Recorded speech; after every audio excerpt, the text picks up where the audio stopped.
Imagine a time before television, when the flickering glow of the radio was the only source of mystery, thrills, and spine-chilling suspense. For over 20 years, one show reigned supreme in the world of radio drama. A show that kept listeners on the edge of their seats, gripping their armrests, hearts pounding as the unexpected unfolded. This is Suspense, the radio show that turned the ordinary into the terrifying, the mundane into the mysterious, and the innocent into the guilty. From 1942 to 1962, Suspense delivered unforgettable stories, legendary performances, and shocking twists, featuring Hollywood's greatest stars and the era's finest storytellers. So turn off the lights, lean in close, and prepare yourself for a tale of mystery and intrigue. This is Suspense. Suspense. And the producer of radio's outstanding theater of thrills, the master of mystery and adventure, William N. Robeson. Criminologists have long seen the connection between heat, humidity, and murder. They can tell you the exact hour of the exact summer day when the most people are statistically liable to flip their lids. However, in the little prairie town where our story occurs, other factors further help foster violence. The heat, of course, but also ignorance and boredom and a woman. Listen then as Mr. Van Heflin stars in Too Hot to Live. Now, Too Hot to Live, starring Mr. Van Heflin. A tale well calculated to keep you in suspense.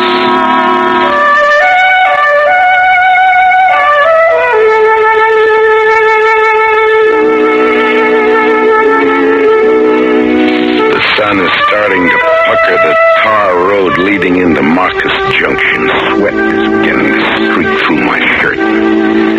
My shoes are sucking tar every time I lift them. The sole of one boot busts loose and starts flapping against the road. That's bad. A drifter needs a good pair of shoes, and I'm on the drift. Marcus Junction, no different than 1,000 others like it. About a mile square of small buildings all pasted together. I walk a couple of blocks without finding a shoemaker. Town's almost empty this Saturday morning, except for a man walking my way. A big man, really big. Both ways, big high and big wide. The last man I want to see. Pinned on his sweat-stained shirt is a big gold star with the word sheriff, glinting in the sun. Good morning, son. My name's Benjamin Maxwell. Good morning, Mr. Maxwell. Benjamin, son. Call me Benjamin. That's the handle that shakes this thumb. What's yours, boy? Jeff Casey. That's a good name. What brings you to our town, Jeff? Oh, well, I'm just passing through. I wonder where I could get this shoe fixed. Well, pretty socks. Yeah. But who'll take care of the shoe? Well, I'm going down to Stacy's for a cup of coffee. Shoe fixer's right next door. Come along, Jeff. Thank you. Hey, how do you like this weather? If it gets any warmer, it'll be almost too hot to live. In a matter of speaking, you understand? Yeah, I understand. Well, here's the shoe repair. I'll be next door. Leave your shoes and waddle in on them pretty socks of yours. I'll buy you a cup of coffee. The shoemaker tells me that my shoes will take a couple of hours, so I start next door to join Benjamin. I don't know, maybe I'm feeling pretty good, but I pull an old schoolboy trick. I take off my socks, roll them up, and throw them on the counter with my shoes, and I walk outside to feel the cool, shaded pavement prickle up through the bottom of my bare feet. Through the window next door, I see 4 people in the restaurant. Benjamin waits for me to come in. Inside the entrance, a blonde waitress is arguing with a skinny old man in faded Levi's. The moon-faced short-order cook is soaking in every word of the argument. Oh, Jefferson. Oh, yeah. Hi, Benjamin. I come for that coffee. In a minute. Rachel's about said her piece. Next week. Now find yourself a street corner and get it out of your system. Oh, you are bad, bad beyond all saving. See your own, Pop. I don't hope. That girl plays rough. That's just Rachel's way, Jefferson. Well, I see you lean to bare feet. Yeah. Hey, what's yours, good looking? Coffee, please, black. Coffee barefoot. Like you, handsome. Ah, your friend's real pretty, Benjamin. You think everybody's pretty, Rachel. But he's a doll. Be around long, handsome? Just long enough to get my shoes fixed. Oh, too bad you ain't sticking around. New faces are scarce around here. Especially one like yours. Well, I've got some law to enforce. Now, you behave yourself, Rachel. You know it. Tell me what it's like in the world outside, handsome. Hey, Rachel, why don't you put up some more coffee? Tend your bacon, lover. I got company. Is that your boyfriend? Lover boy there? Oh, no, that's Kenny. He's keeping company with a hot grill. You ought to talk about me like that, Rachel. Ain't very nice. Then don't bother me while I'm with my friends. Hey, handsome, I'm off about now. Let's you and me go out to the carnival for a couple of hours, huh? You let her alone. Don't you go with her, you hear? Yeah, I heard, Kenny. Well, I'd like to, Rachel, but, how do I go barefoot? Forgot. You got any other ideas? Yeah, matter of fact. I live upstairs over this greasy spoon. Let's go up and mix ourselves something cool while we wait for you. You can't do that. It ain't nice. It don't look right. Don't it? Let's go, Rachel. No, you can't. I'll stop you. I'll come up there after you. You do, and I'll barbecue you on your own grill.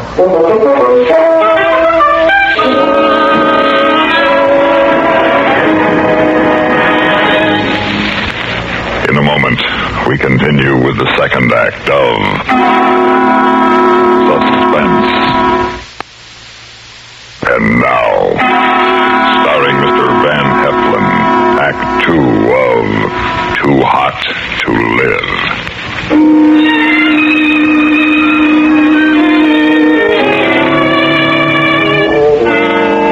Be it ever so humble, this is home. Yeah, it's a little small, ain't it?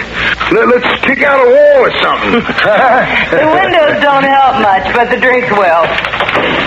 Hey, why do you have to lean into the kitchen? Why don't you just walk in? Fresh varnish on the floor. The heat don't let it dry. Long reach for long drink. Oh, it's a long day. Here you go, handsome. Hey, don't you believe in mixing it with your drinks? What for? The cubes will melt. What do we drink to, handsome? The heat. The heat. Cools you off, don't it? It burns its way down and explodes in my stomach. My pores open and the perspiration oozes out. It goes down fast. And then another and another. I'm going numb. The heat, no food. Everything's moving around and around. Slow and then faster and faster. And then the black rolls in. Soft, hot blackness. And I pass out.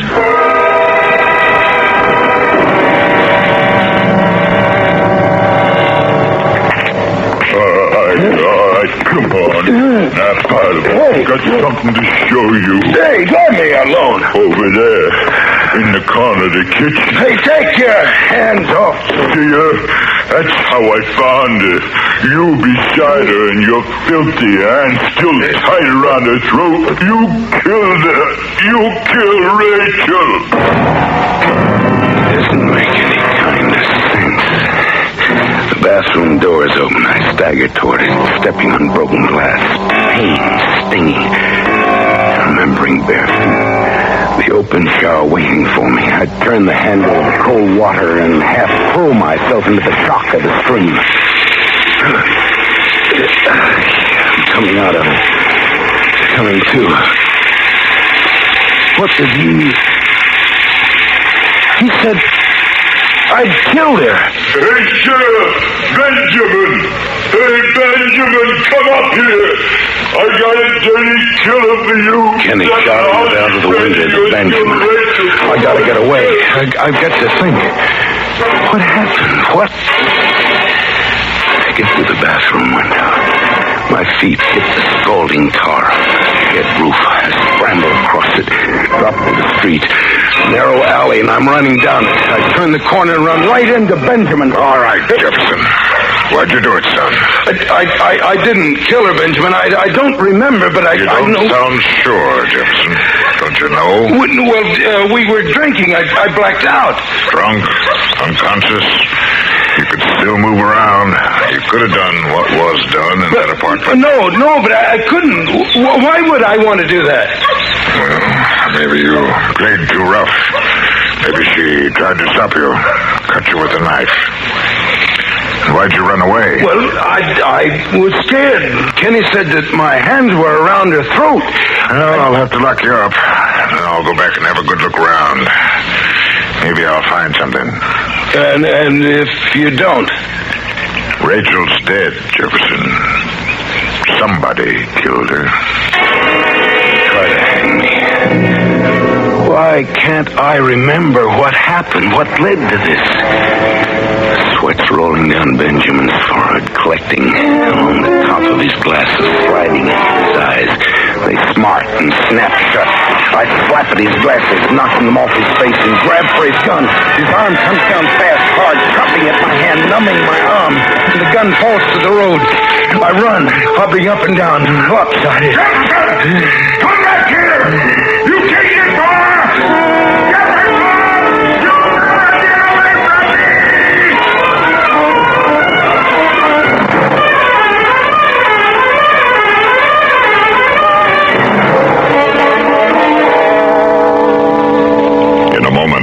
We continue with the third act of Suspense. And now, starring Mr. Van Heflin, Act 3 of Too Hot to Live.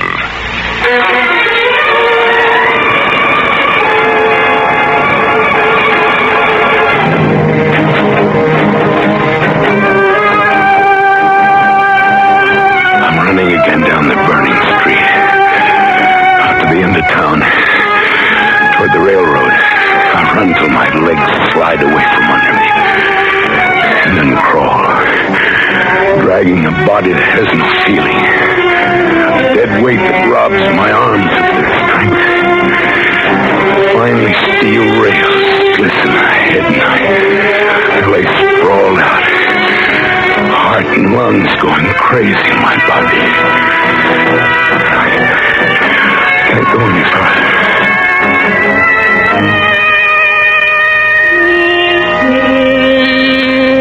The sun is moving away toward the west now. And I come to,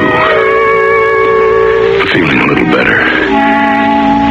I know what I have to do now. Find Kenny in one way or another. Force him to tell the truth, because he must be lying. I start back to town. Stepping gently, I make my way through the alley to the restaurant. There's a stranger behind the counter. Well, howdy. Hi. Where's everybody? Well, most of them are at the carnival. Some are looking for a killer roaming around. Oh, yeah, I heard about him. I heard he was picked up a couple of miles out. Good deal. You know, Rachel worked here. Yeah, I know. Say, where's Kenny? Oh, he's out at Clovis' place. Wanted to be the one to tell Rachel's father about, you know. Oh, yeah, sure. I ought to go out there and pick him up. See, I don't know that place too well. How do I get there? You just follow the road down about half a mile out of town. Find a dirt cutoff. Can't miss the mailbox. Thanks. Say, if you miss him, who'll I say is asking? Oh, well, just tell him that his cousin Jim was here. Yeah, well, pleased to have met you. Hey, you ain't wearing shoes. You're the one. You're the killer. Run again. Another alley. Blistering pavement. Cement. Ripping feet. Time is running out. Benjamin know where I'm going. Out on the main highway. Beyond the town now. Another quarter mile. Another 100 yards. At last, the mailbox that says closed. And the dirt cut off. An old two-story farmhouse rises out of the fields around me. A big gray barn stands off near the house. And 2 old cars are sitting behind it. And he's got to come out to one of them. I'll wait. Time still running out and away from me. Little shimmering waves of heat rise off the tint of the cars. Here he comes, at last. Quiet or I'll break your back. Oh, no. What's the truth, Kenny? The truth if I have to kill you for Get it. off of me. I didn't kill Rachel and you know it. You did. I didn't. I didn't. Oh, no. Killed her, you crazy, jealous. No. Yes, you came to check. You came to check and you found us drunk and you got wild. You killed her. I didn't. I can prove it. Prove it? There wasn't 3 minutes between the time I left the restaurant and the time I called Benjamin. Not enough time to get up there, kill her, and bring you around. 3 minutes. I can prove it. That's all the time. You did it. Your hands were still around his throat when I came in. You killed Rachel. And there it is. He isn't lying about the 3 minutes. That gloating smirk on his face tells me that. I had killed her. The horror of this afternoon had been for nothing. Kill him. Don't just stand there. Shoot. He's the man who killed your daughter. He stands there watching. A skinny old man in faded Levi's. A double-barreled shotgun's cradled in his arm, but he just looks at me. A wild fire striking out of the black pupils of his eyes. Kill him. He killed your daughter. She was no daughter of mine. He killed Rachel. Your father, I thought that was some kind of a nickname of hers that, you know, when she was calling you Pop. She was born to me and I named her Rachel from the Bible. But she was the daughter of Satan. I'm sorry, Mr. Clover. Shoot him. Because of him, Rachel is dead. She turned away from me, but within me the voice was strong. I followed her, begging, in the place where she lived. I'm sorry, I was drunk. I was crazy. That apartment, the stench of drink, like an evil cloud. You lying there drunk with the devil's fever. You were there? Shut up, you old fool. And it came to me like a voice from on high. I knew what I must do. You killed her. It wasn't me, it was you. Now you did it. You couldn't keep your mouth shut. You knew he did it, Kenny. You tried to make me believe that I'd been the one. Why? You and tramps like you, always keeping her from me. You didn't care. You laughed at me, made Rachel laugh at me. I passed the old man when I went up. I knew as soon as I walked into the room. And you tried to blame this on me. Why not? It wasn't that old man who killed her. You killed her, and you'll die for it. Give me the gun. Oh, no, Kenny. Not now. Turn around, mister. Turn around and see it when it happens. Pull up your gun, Kenneth. No.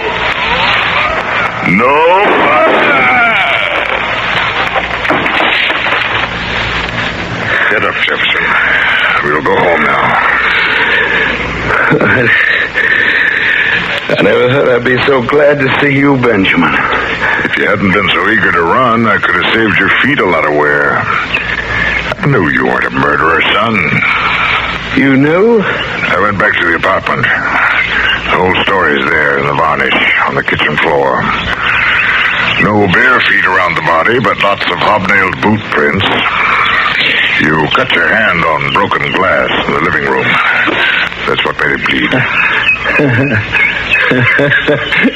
And I was running. Well, you can stop running now, son. Why don't you stay here in town with us? There's lots for you to do. Thanks. Well, it's been quite a day, Benjamin. Sure has been a scorcher. Glad to see the sun going down. On a day like this, it's almost too hot to live. Oh, no, don't say that, Benjamin. It never gets that hot.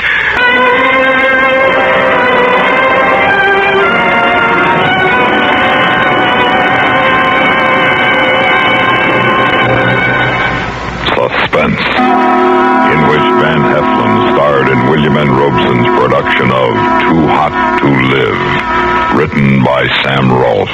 Supporting Van Heflin in Too Hot to Live were Doris Singleton, Barry Kroger, Charles Seal, Barney Phillips, and Norm Alden.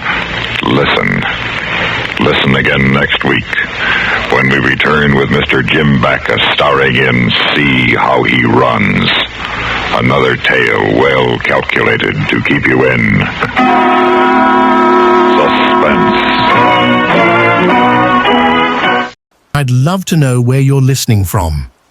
Feel free to leave a comment. And if you're enjoying this, a like would mean a lot.